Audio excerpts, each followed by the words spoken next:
Falar sobre dízimo sempre é um assunto que gera muita discussão, muita controvérsia a respeito disso, principalmente fora do meio evangélico. Há muitas discussões por aí, por que eu vou dar o meu dinheiro para a igreja, eu vou dar o meu dinheiro para o pastor, por que eu tenho que dar o dinheiro para a igreja ou dar o dinheiro para o pastor. Geralmente esses questionamentos aparecem, principalmente de pessoas que não entendem não entende a ideia do dízimo, não entende o que significa isso. Nós devolvemos uma parte daquilo que recebemos. Partimos do pressuposto, como eu já falei nos vídeos anteriores, de mordomia, que nós não temos nada, que tudo é de Deus. E que o que chega em nossas mãos é aquilo que Deus permitiu que pudéssemos alcançar com o nosso esforço, claro. Mas Ele permitiu, nos deu saúde, nos deu disposição, nos deu as condições de ganhar, de receber. E só conseguimos com a permissão dele. E dele é todo ouro e toda prata. Então a gente entende que aquilo ali que está nas nossas mãos, nós somos administradores. Isso é mordomia. E como bons mordomos, nós devolvemos uma parte para o sustento da casa e da obra dele. Uma parte é a contribuição em si, outra parte é a administração desse recurso. As igrejas evangélicas, principalmente as históricas, elas têm uma relação diferente entre os seus membros. Nós chamamos quem está na nossa igreja de membro. Em algumas igrejas chama-se de fiel. O fiel é aquele que segue, mas não está envolvido diretamente na administração. O membro está envolvido diretamente na administração. Então, nas igrejas evangélicas, a gente tem essa estrutura de membresia, que forma a assembleia, tal qual num condomínio. Quando você participa num condomínio, que tem a reunião de condomínio, você é chamado a participar das decisões do condomínio. O que vai fazer com o dinheiro, o que vai implementar, o que não vai implementar. Você é corresponsável também pelas contas que o condomínio tem que pagar, pelas obrigações trabalhistas e coisas nessa natureza. Então, as igrejas evangélicas, principalmente as históricas, algumas não, mas as históricas, principalmente, têm essa estrutura. Os batistas têm essa estrutura. Cada igreja tem o seu CNPJ, então tem uma personalidade jurídica junto à sociedade, e dentro dessa personalidade jurídica, desse estatuto, tem a sua diretoria, o presidente, o vice-presidente, o tesoureiro e o secretário,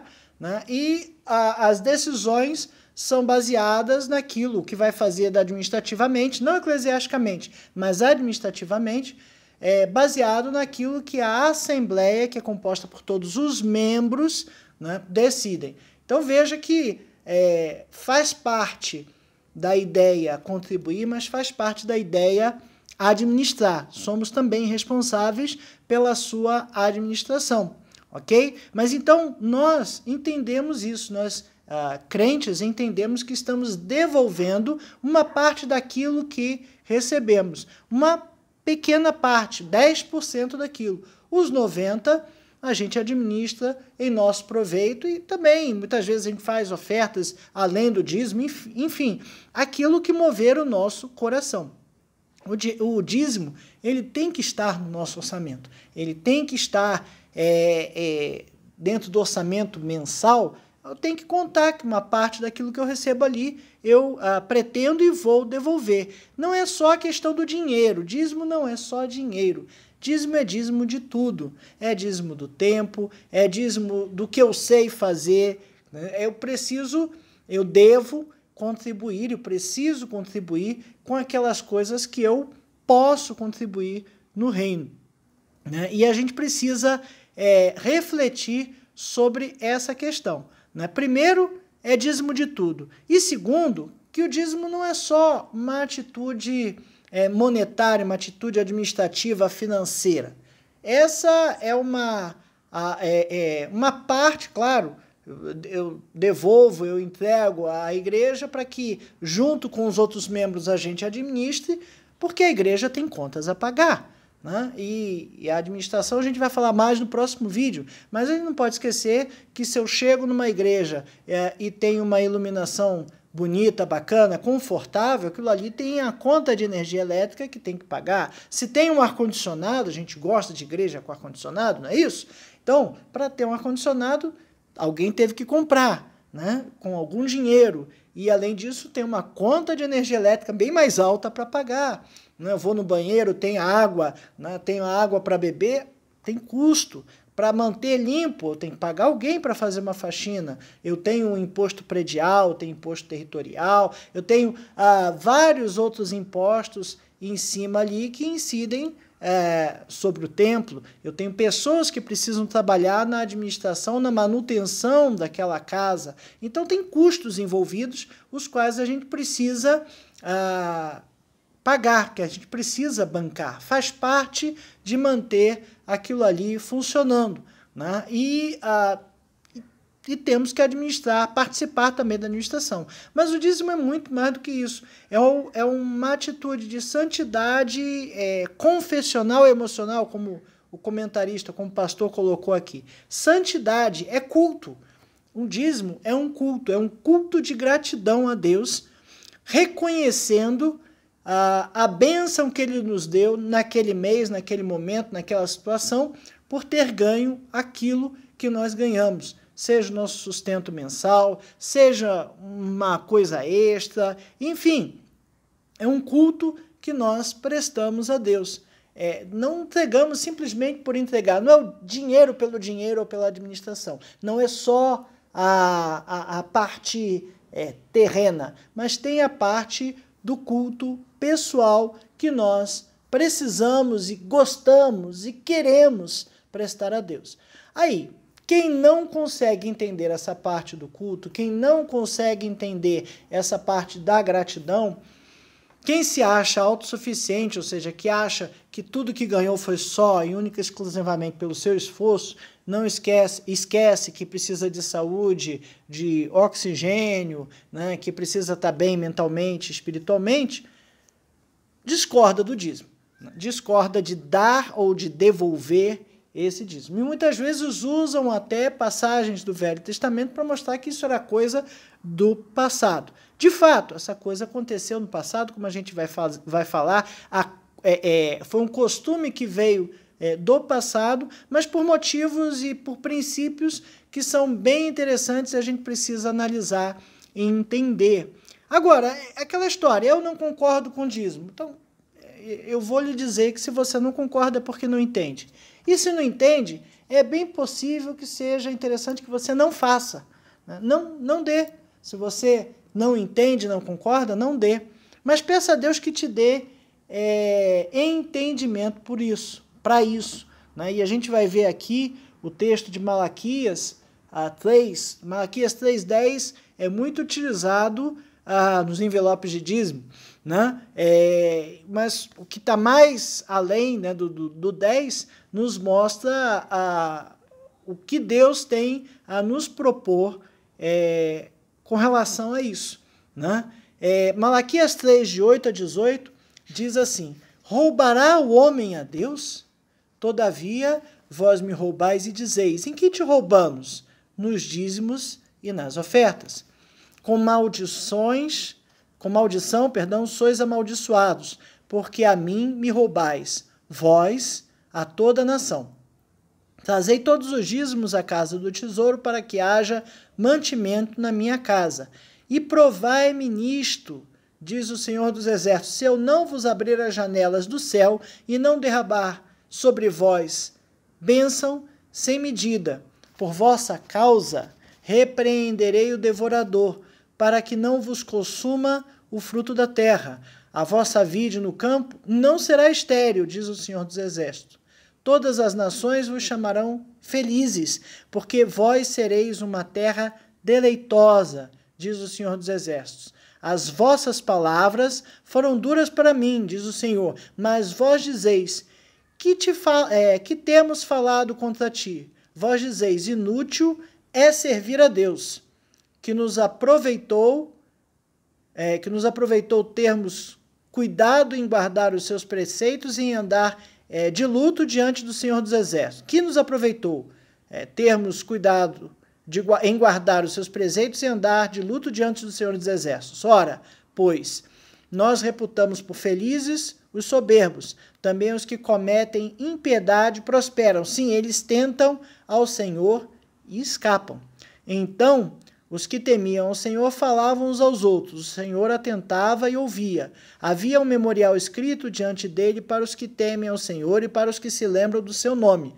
Eles serão para mim particular tesouro.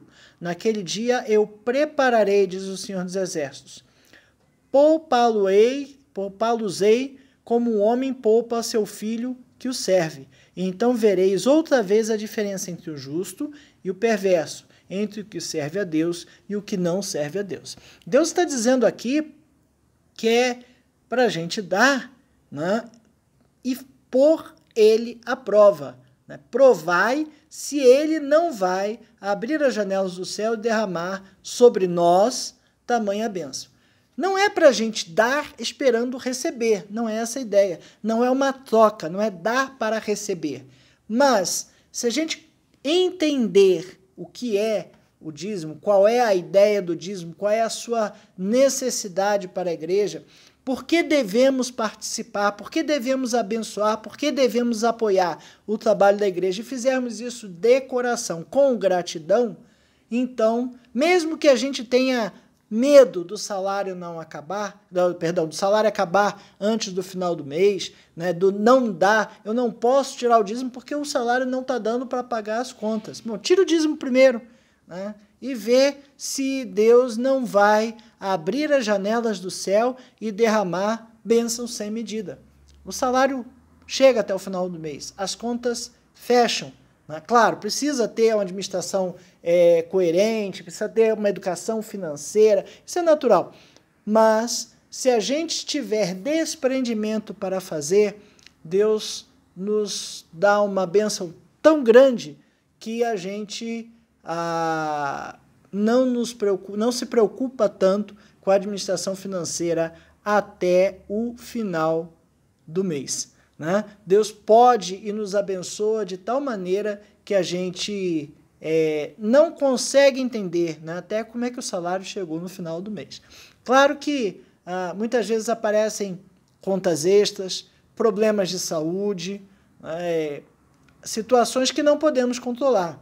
Comentava essa semana com uma irmã, né, a quantidade de remédio por causa do Covid. Haja remédio. Falei, infelizmente. Graças a Deus que a gente tem condições de comprar. Graças a Deus que Ele nos dá bênçãos sem medida e mesmo desequilibrando um pouquinho as finanças, a gente consegue passar isso aí. Alguns não conseguem, precisam de uma ajuda, né, mas Deus tem nos abençoado. Essa é a lição número 9 da revista Palavra e Vida, edição número 70.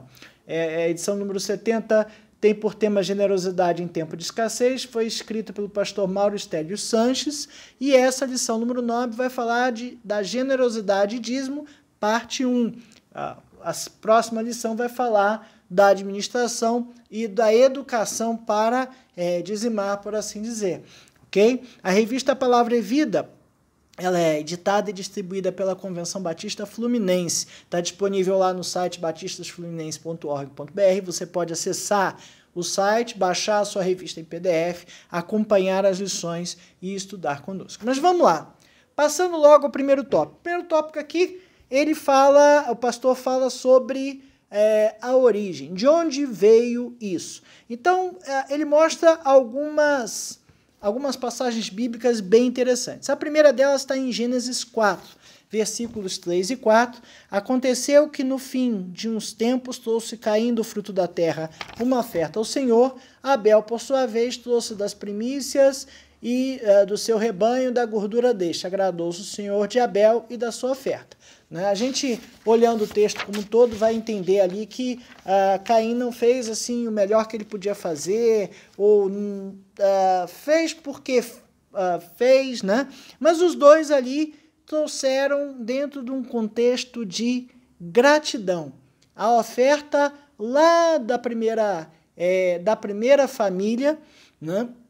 já aconteceu, não fala de dízimo, mas fala de oferta, fala de ofertar a Deus o fruto daquilo que eles, trabalhando, conseguiram apurar. Né? Então, gratidão, a ideia de gratidão, a ideia de agradecer a Deus por aquilo que a gente está recebendo. Somos muito fracos em agradecer.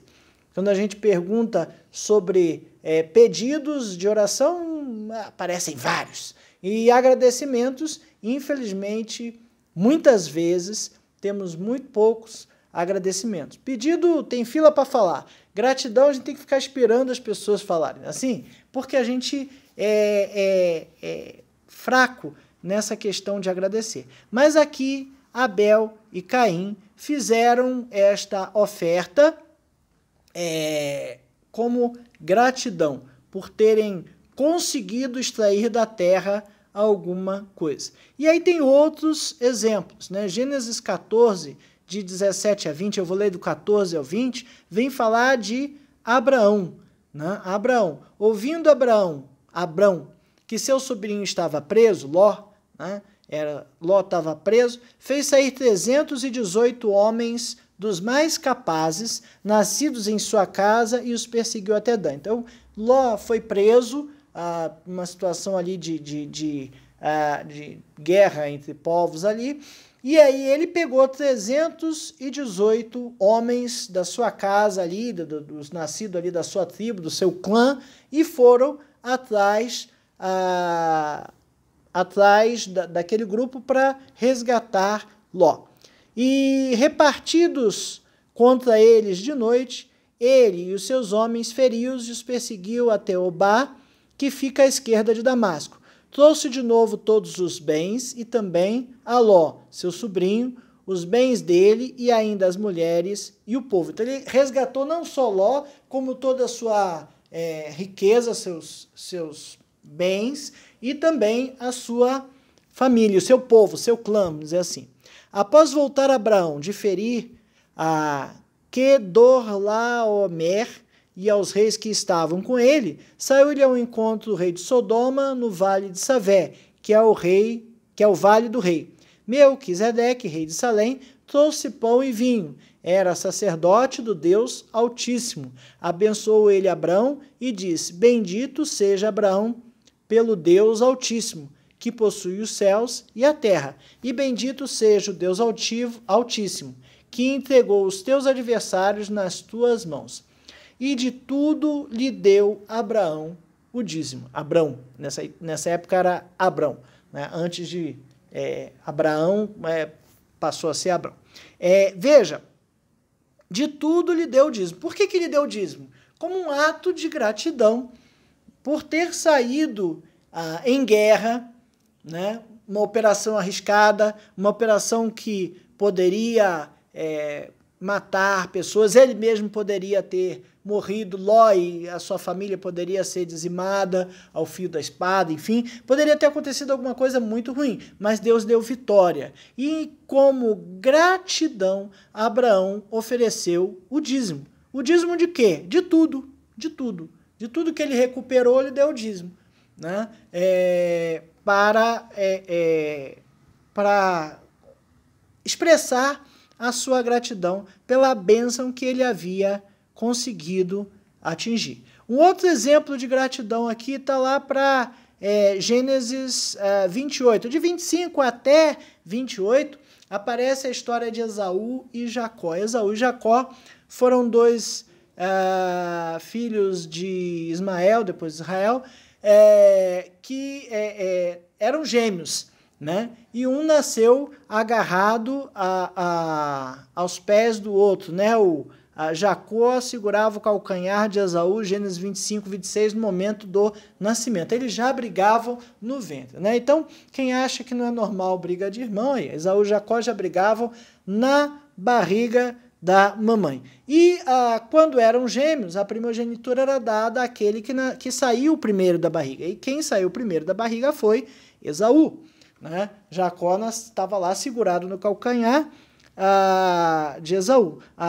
O direito da primogenitura foi uma outra coisa que aconteceu lá em Gênesis 25. Então, lá em Gênesis 25, se quiser ler depois, lá do versículo 29 a 34, Esaú volta de uma caçada e ele já está desfalecendo e muito fraco, e pede a Jacó que lhe dê do cozido, do cozinhado, que está escrito lá na Bíblia, do cozido que ele estava fazendo. Né? Em algumas versões parece como sopa de lentilhas. Né? E Jacó, antes de lhe dar, né, fala, tá, então me entrega o direito da sua primogenitura.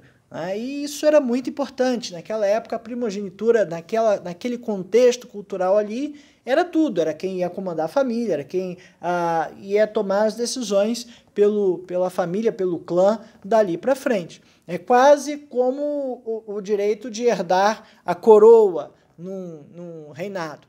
Né? E aí Esaú aceita a história e a história fica esquecida. Lá para frente, quando Ismael já está bem velho, né, e já está prestes a morrer, ele pede que Esaú vá fazer um cozido para que ele coma e depois lhe dê a bênção. E aí, apoiado pela mãe, Jacó passa à frente, a mãe faz o cozido, ele bota lá peles no braço, porque diz que Esaú era mais peludo do que Jacó, e Ismael já cego, lhe dá a bênção da primogenitura. Claro que logo depois, quando Esaú chega para pegar a primogenitura, já passei, já dei. Né? Então o seu irmão lhe enganou. E aí começa uma guerra entre eles. Jacó foge, né? E Jacó tem medo que Esaú o venha a matar. Né? E aí tem uma passagem em que ele para em algum lugar lá e dorme, e tem aquele sonho da escada que ligava a terra aos céus, com os anjos subindo e descendo, e Deus dizendo para ele que o protegeria e que dele sairia uma grande nação.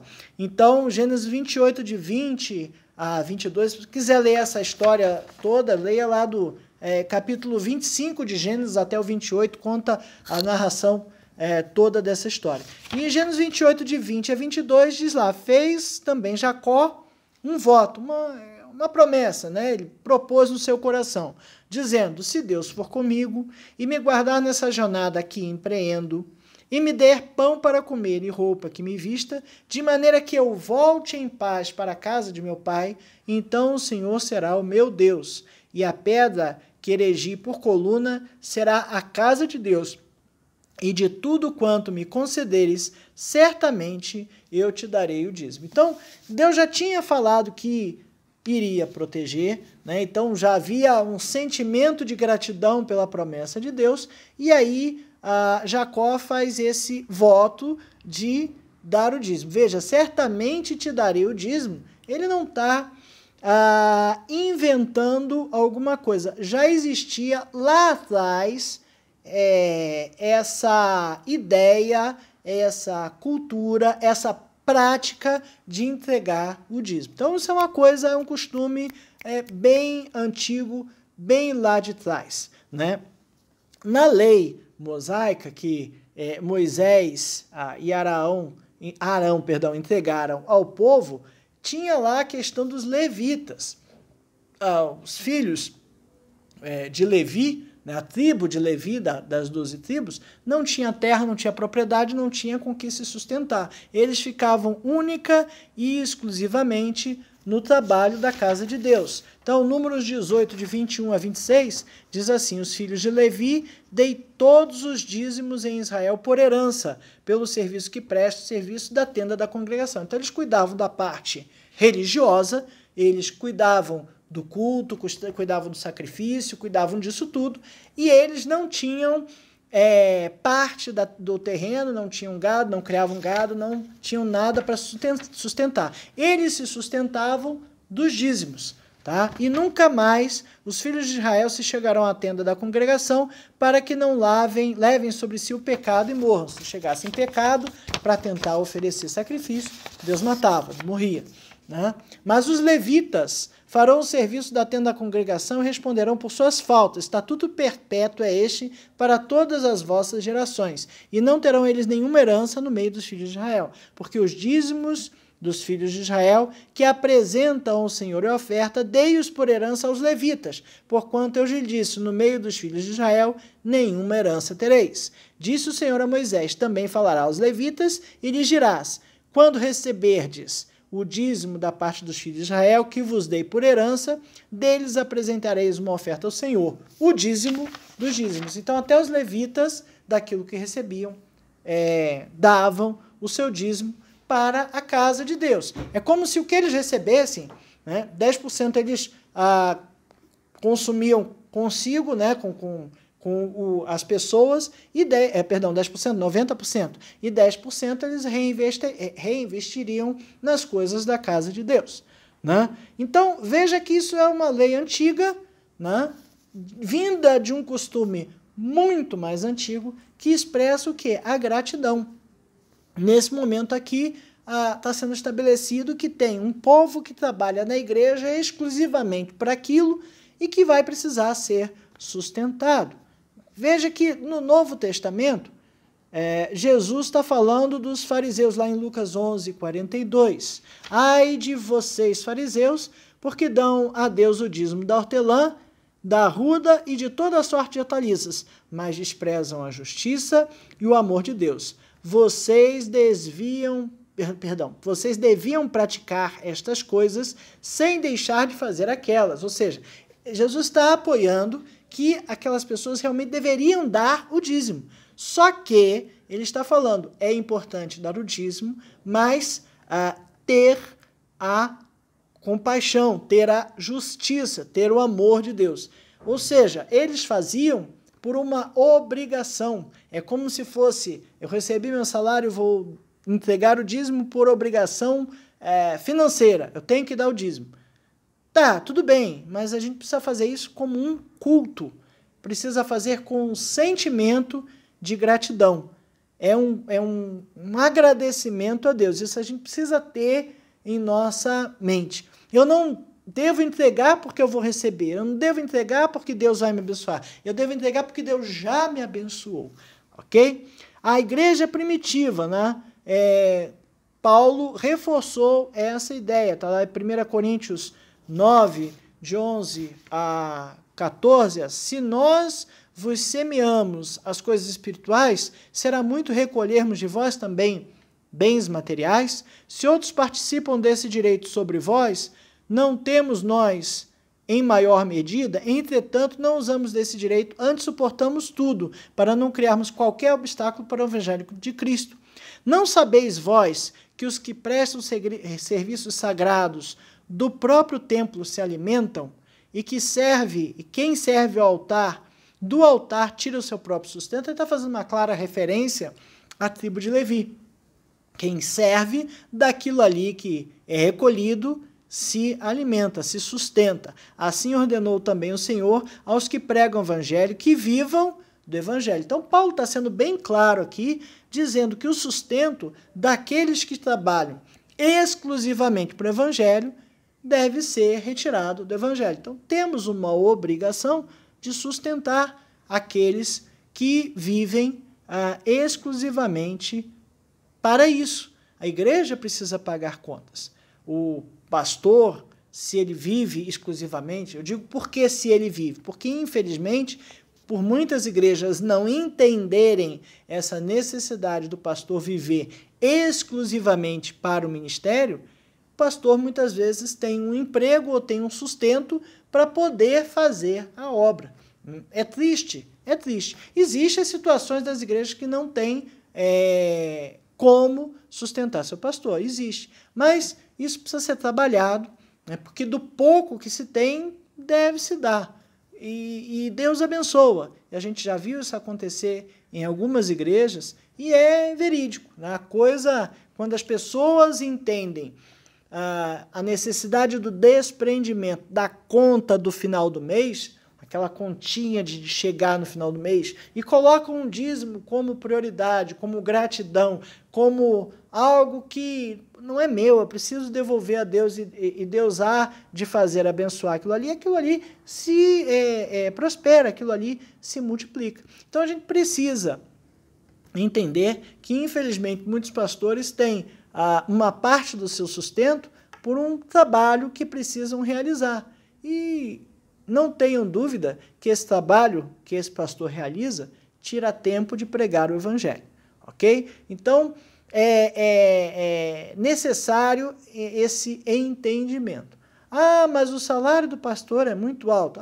Isso aí é a administração da igreja que tem que ver, tem que verificar, ok? O que é necessário, o que pode ser oferecido, o que não dá para ser oferecido, né? Então, tem que ter, de fato, um equilíbrio entre uma coisa e outra. É bem verdade que, muitas vezes, alguns escândalos acontecem. É bem verdade que, infelizmente, às vezes, escapa aí para a imprensa a questão de pastores ou membros de igreja que estão recolhendo ou fazendo uma comoção em cima de um assunto e aquele dinheiro ele não vai ao que se destina. Isso é muito triste, isso é muito errado, né? E isso mancha a imagem da Igreja de Cristo. Precisamos entender que são pessoas que pecam e que erram. Claro, tem que ter todo o controle financeiro. Por isso que nas igrejas, além do tesoureiro, tem uma comissão de finanças, algo que o valha, que vai fazer uma espécie de auditoria. O tesoureiro não tem que gastar o que ele acha, ele gasta o que a Assembleia votou no orçamento. Tem toda uma mecânica que tem que ser obedecida tal e qual numa outra organização qualquer, ok? Então isso precisa ser feito, precisamos participar da administração. Bom, esse foi o primeiro ponto, um pouquinho mais longo, mas foi importante e necessário para a gente ver a origem do dízimo. Tá, e o segundo ponto nos traz essa questão.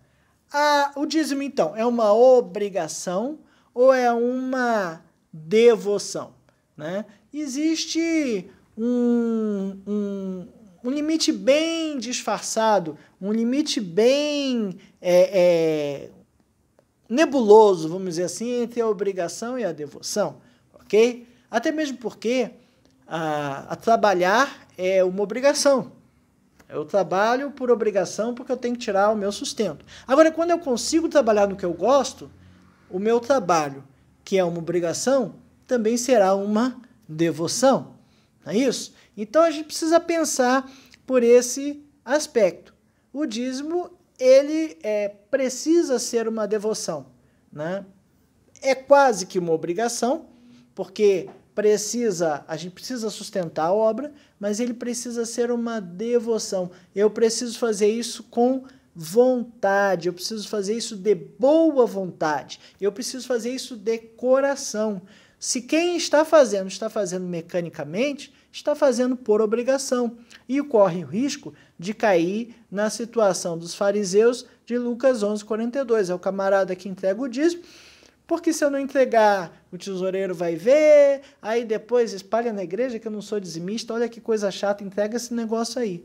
Né? Ou então, se eu não entregar o dízimo, depois eu não posso votar na Assembleia, porque em muitas igrejas só vota quem é dizimista. E faz sentido.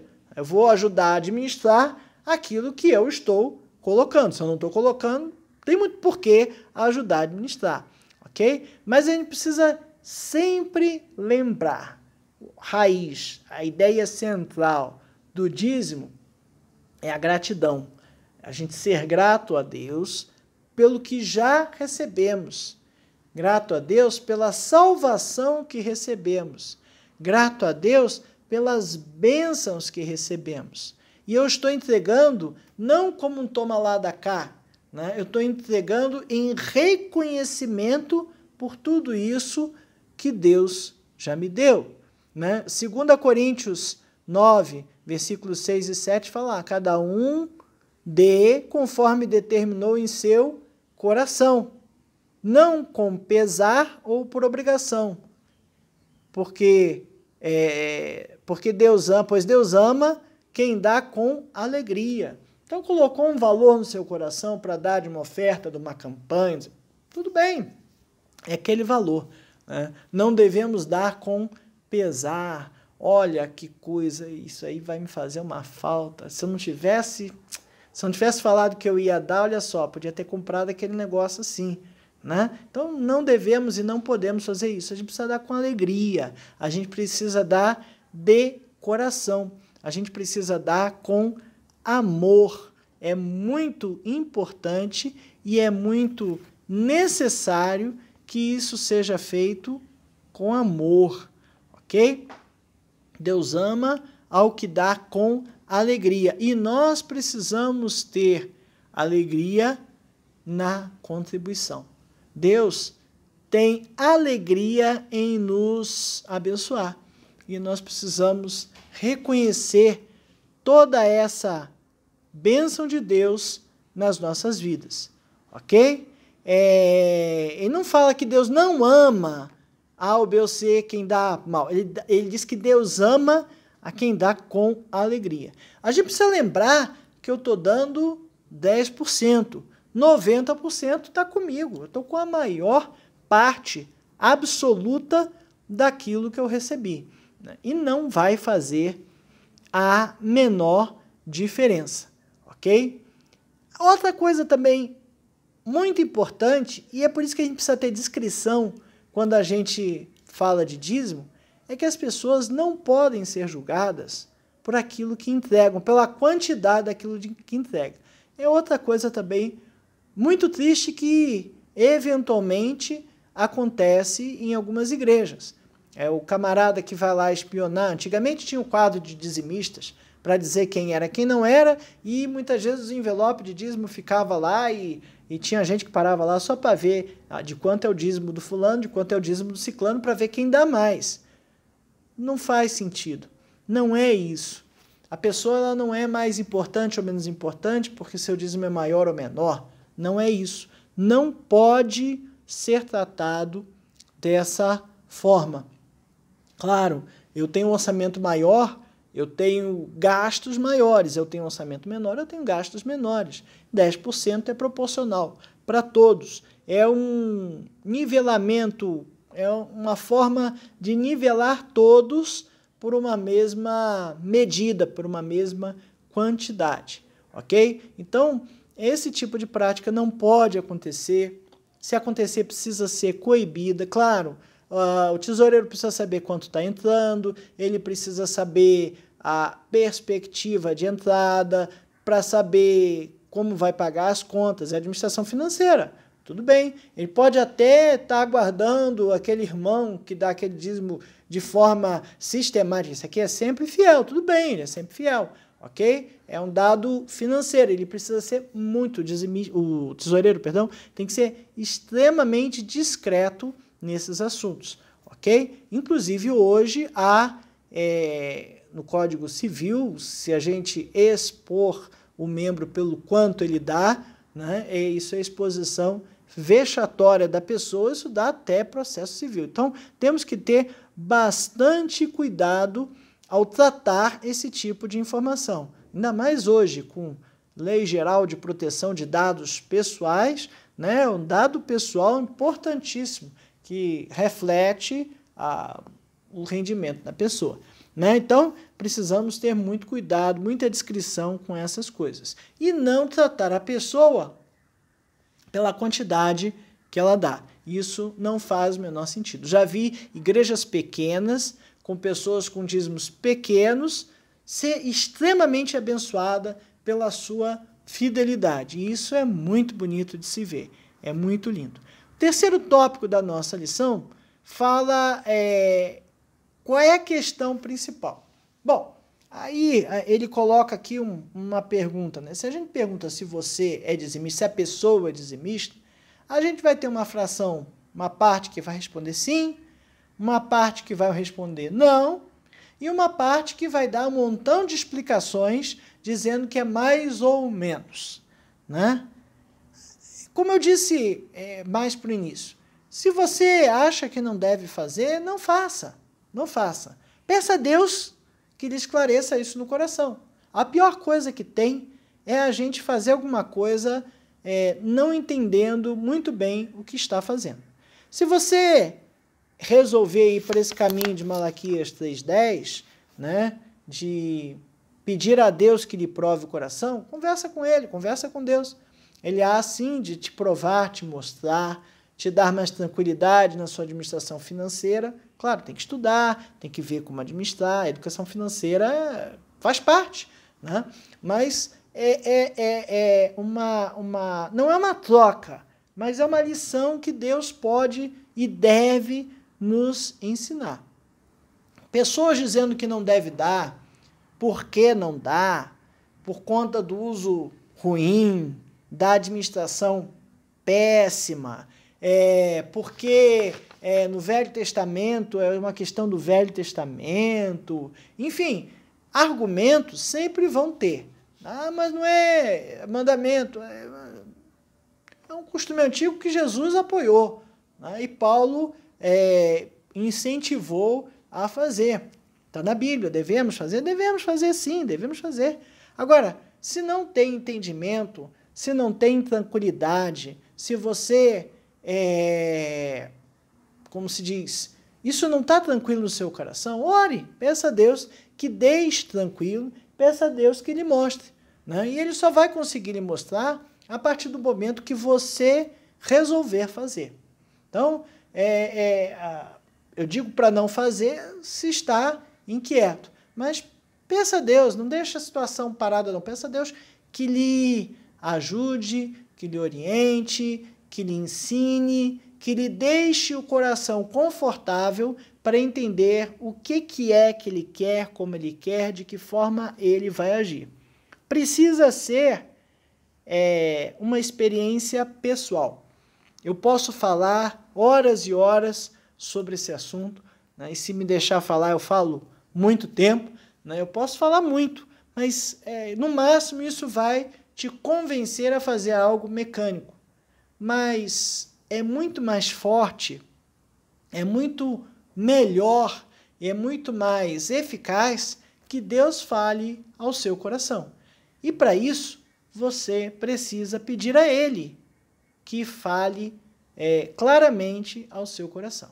Ah, mas naquela igreja ali, o pessoal administra mal. Tá, você tem que participar da administração, como eu falei, né? E pedir a Deus que dê à igreja, à membresia, à assembleia, sabedoria para administrar aquilo muito bem, ok? É um ato de obediência, é um ato de entrega, é sentimento, é gratidão, né? Então, se a gente não vai fazer isso por amor, melhor não fazer, né? Mecanicamente, não sei, né? Tem que ter o amor cristão. O amor cristão nos gera gratidão e a gente precisa ter esse sentimento de gratidão. Precisamos ter também essa consciência da participação financeira da igreja. As coisas não andam sem dinheiro, infelizmente, né?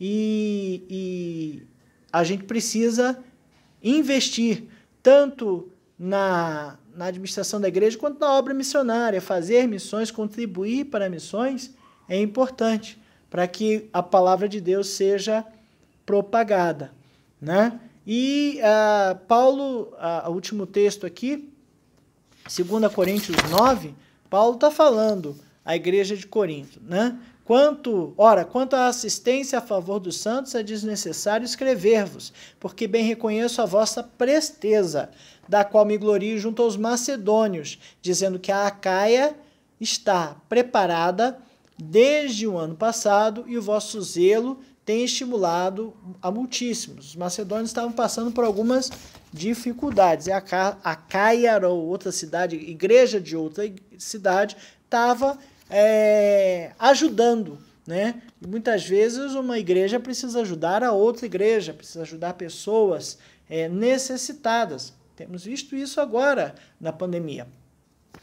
Versículo 3. Contudo, enviei os irmãos, para que o nosso louvor a vosso respeito nesse particular não se desminta, a fim de que, como vem dizendo, estivesseis preparados. Estava tendo algum ruído ali na ideia, né? Para que, caso alguns macedônios forem comigo e vos encontrarem desapercebidos, não fiquemos nós envergonhados, para não dizer vós, quanto a esta confiança. Portanto, julguei conveniente recomendar aos irmãos que me precedessem entre vós e preparassem de antemão a vossa dádiva já anunciada, para que esteja pronta como expressão da generosidade e não da avareza.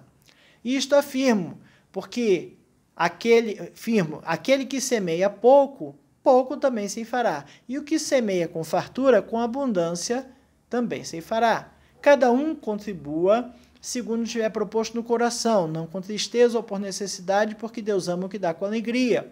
Deus pode fazer-vos abundar em toda graça, a fim de que, tendo sempre em tudo ampla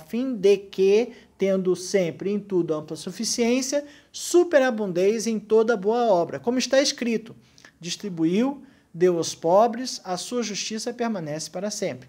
Ora, aquele que dá semente ao que semeia e pão para alimento, também suprirá e aumentará a vossa sementeira e multiplicará os vossos frutos da vossa justiça, enriquecendo-vos em tudo para toda generosidade, a qual faz que, por nosso intermédio, sejam tributadas graças a Deus.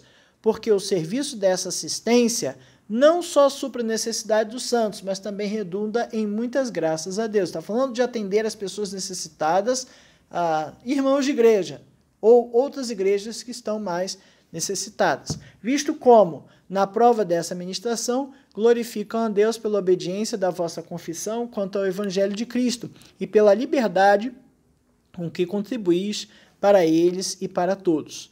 Enquanto oram eles a vosso favor, com grande afeto, em virtude da superabundante graça de Deus que há em vós. Graça a Deus pelo seu dom inefável. Então, ele está falando aqui de ajudar aos outros, né? E muitas vezes a gente vê, quando a gente lança uma congregação nova, ela não tem condições de ter o seu pastor, não tem a sua independência, a igreja mãe sustenta o pastor daquela congregação até que possa. Quando a gente via um missionário para uma terra distante, uma terra que não tem um trabalho de pregação da palavra, a gente sustenta esse missionário. Conclusão: infelizmente, muitas vezes, o cristão se esconde atrás da entrega do dízimo, né? Seja das suas desculpas para não fazer, né? Crises pessoais, financeiras, não deu, esse mês não deu. Esse mês não deu porque você botou as contas na frente e o dízimo no final. Você botar o dízimo primeiro, né, as contas vão ser pagas, né?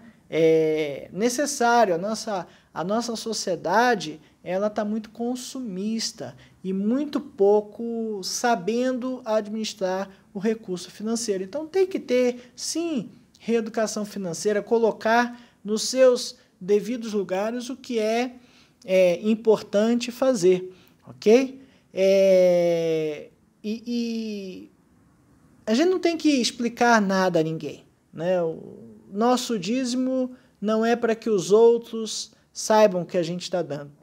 Nosso dízimo é para nossa experiência com Deus. Nós temos que ter uma experiência pessoal com Deus. Nesta área também é uma prova de fé, né? É uma declaração de dependência a Deus. Precisamos depender de Deus. E para depender de Deus, a gente pode entregar 10%, pode entregar até 90%. Né? Pode até entregar 90% e ficar com 10%, se a gente realmente depende de Deus. Mas a proposta é só entregar 10%, ficar com a maior parte. Né? Que o dízimo não seja um ato mecânico de obrigação, mas um ato de adoração. Não seja um toma lá da cá, eu não entrego o dízimo para receber todas essas promessas aqui que Malaquias 3,10 fala. Não. Vamos ser abençoados, vamos ter uma tranquilidade no nosso dia a dia, nas nossas coisas, mas não é por isso que a gente deve ou vai entregar o dízimo. A gente deve ou vai entregar o dízimo em gratidão, em declaração de dependência, em experiência com Deus, por uma experiência com Deus.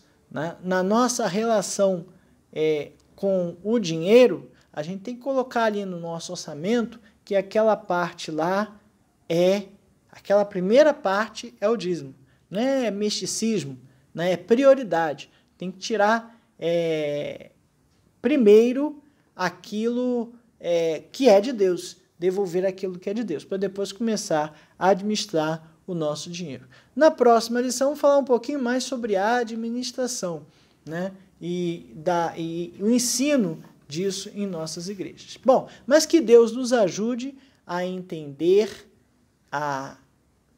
o que é e ter essa experiência, quem não teve, e prestemos bastante atenção para que a gente não faça isso, entregue nosso dízimo de forma mecânica.